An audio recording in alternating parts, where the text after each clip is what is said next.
Hello everybody, welcome back to Clear Surf Financial Education. Carl Keester here. So today I want to talk a little bit about the Berkshire Hathaway meeting which happened over the weekend, and more importantly what came out of it. One of my takes from that was inflation and the fact that they're seeing it. I know we're seeing it. So please like and subscribe, and let's get into it. So one of the things I've read, and that was in clips I've seen, is Warren Buffett had actually mentioned inflation, that they're seeing it. They're seeing it from their vendors, and they're going to be passing it on to customers. I know for a fact we've seen it when we go to the grocery store. It seems to be impossible to get out of the grocery store without spending $100 anymore, and you really don't feel like you've got a whole lot when you left. From what I've seen from other places, that's going to put pressure on some of the grocery store chains, for Kroger and some other large chains, because they have very thin margins.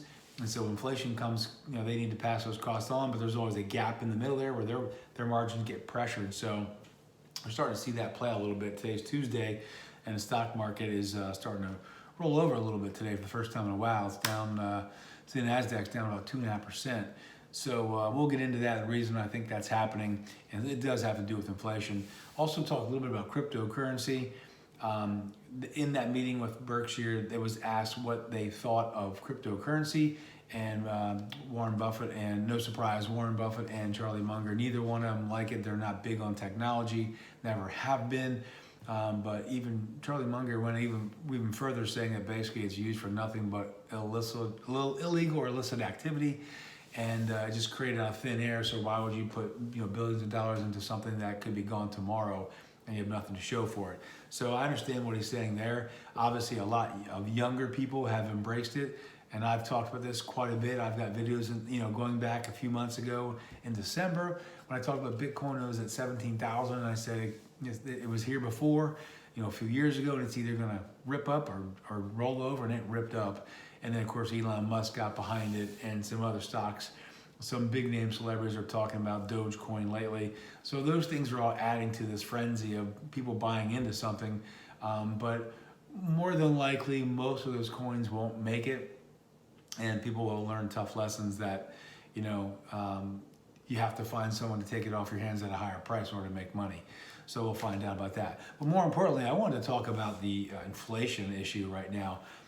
Warren Buffett mentioned this, and of course they're in Coca-Cola, and he loves Duncan Hines, and they have ketchup, they have Heinz ketchup. So they have a craft brands, they have a lot of food products, and they're starting to see inflation. Now, I know for a fact that we've seen inflation when we go to the grocery store. It just seems like every time you go, you get less and it costs more. So there's obvious inflation there, and they're starting to see it. And there's gonna be a lag. And then you got this whole chip shortage. When there's not enough chips to go around, when Ford is being told, they're pretty much telling you they're not going to make half as many trucks as they hoped they would, because they don't have the chips to do it. And those chips go from everything to this phone I'm using, to the laptop, to the vehicles we drive. We are so engulfed right now in technology that it's kind of hard to get away from it. And so when you have these kind of issues going on, I was surprised this didn't happen sooner. Now this May, we're going to find out if this is the beginning of something or not, because last time, I guess it was the NASDAQ was down 10% here, only a couple months ago, I believe, we had a 10% pullback. So now we're down, I guess, close to 5% today, in just a matter of a couple days. So we'll see if this turns out to be something more than that. But what really moved the market lower today, it already started off soft, and what made it go down a little bit lower was Janet Yellen came out and said that they may need to raise rates sooner than later to cool this economy, because it's gotten too hot. This comes on the heel of just last week that Jerome Powell came out and said they don't plan on raising rates till at least next year. So now you've got the two figureheads. You got the Treasury Secretary, and you've got the Fed chair, and all of a sudden they're not on the same page, and that does not go well with the market. That's why you're seeing the NASDAQ under the most pressure right now, because when the 10-year Treasury was rising a month ago, that's when we had that 10% correction. So now you've got Janet Yellen out there saying basically that, rates might need to go higher sooner.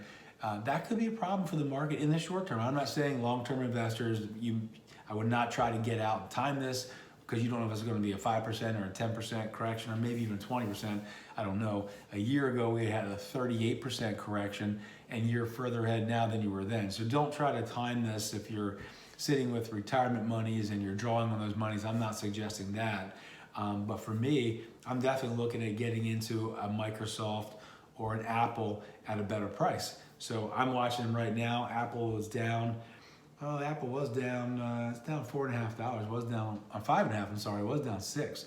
So I'm not sure if this is over yet. So we'll see. I'm gonna watch this closely here. But I've been looking for an opportunity to get into these stocks, and it might be presenting itself, in the next couple weeks here, I think. So we'll see.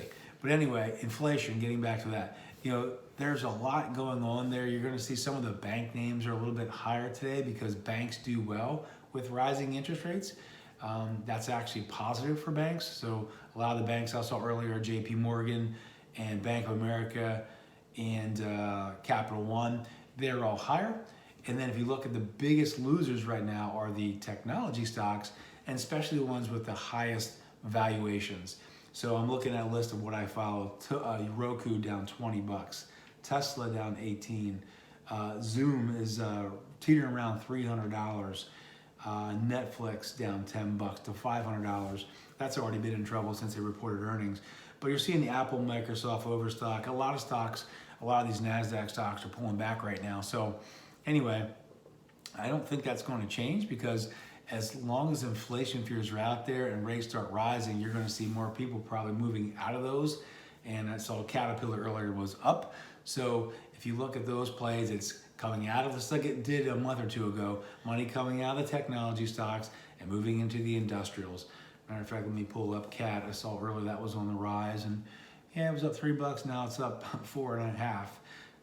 So that's already up 2% today. So they're pushing the industrials because, of course, Joe Biden was talking about doing some of the infrastructure plans. That's still on the table, and that's another reason why Janet Yellen said about possibly raising rates, because you have trillions of dollars have been printed. I've heard there's trillions of dollars. Some of these bank CEOs have come out and said there are trillions of dollars sitting in checking and savings accounts. So eventually, you can only bid up the housing prices so much, and you can only bid up cars, especially now they're not producing as many cars, so used car prices are up. So all these things might be coming to a head here shortly because, the Fed can only do so much and the Treasury can do so much. They can buy back bonds, which is helping keep things up, but they might have to start tapering on those bond purchases. And if they start tapering on bond purchases and they raise interest rates, that might be truly what cools off this market. And it may not be pretty for a little bit. I mean, last time we saw a pullback very quickly was March a year ago. That was a 38% pullback, and it took a course over maybe a month. It started in February, and I think it finished by March. It was down 38%, so it was a rapid decline. But then we also saw the fastest upside. That was the fastest move from a correction. Correction officially is 20% down. We were down 38. That was the fastest move back to even from a correction in history. And I think a lot of that has to do with all the money that's out there. It's all looking for homes. But if you look at the trend in the last couple of months, you've had the SPACs kind of cooled off, and then you've got the technology stocks have started to cool off. So you're starting to see a trend where people are starting to move a little bit of money around. I don't think a lot of people want to get out of the market because it's very tough to get out. You come back the next day and one of the Fed chairmen says something, or now you can have Elon Musk say something and drive a price of a stock or the market. So you need to be careful there. But anyway, definitely keep your eye on Apple, Microsoft. I'm looking for those as a buy, and there's some of the strongest stocks out there. Both of them reported amazing results, and both of them are down since they reported. Of the big FANG, Google was another one. So Google, Microsoft, Apple. I think it'll be, if we do get this pullback, which I hope we do, we get this back, it's going to be a great buying opportunity because those stocks have phenomenal numbers. I mean, even Facebook, that's another one. Actually, Facebook's holding up the best out of all the FANG plus T. Facebook, Amazon, Netflix, Google, Apple, throw Microsoft in there, Tesla. Of those stocks, Netflix has been under pressure since it reported, and then Tesla has been under pressure. That stock is below 700 again. So looked at that earlier. It's down, actually down to 665, so down $20.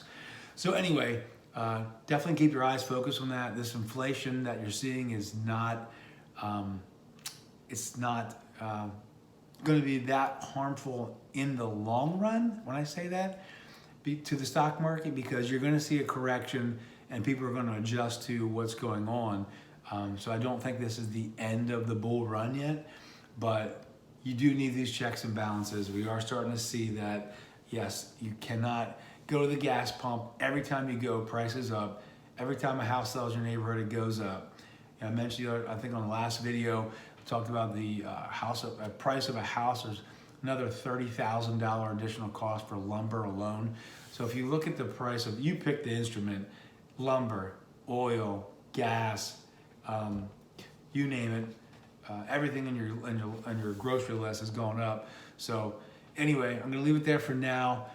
We're going to keep an eye on these, but it's going to get ugly. It could get ugly here for a short while, but it's going to bring opportunity because there's nowhere else to put your money. If they raise rates a quarter point, it's not like you're going to go out and buy a CD now because it's at 1.2% versus 1%. You're not going to do that. So anyway, see you next time.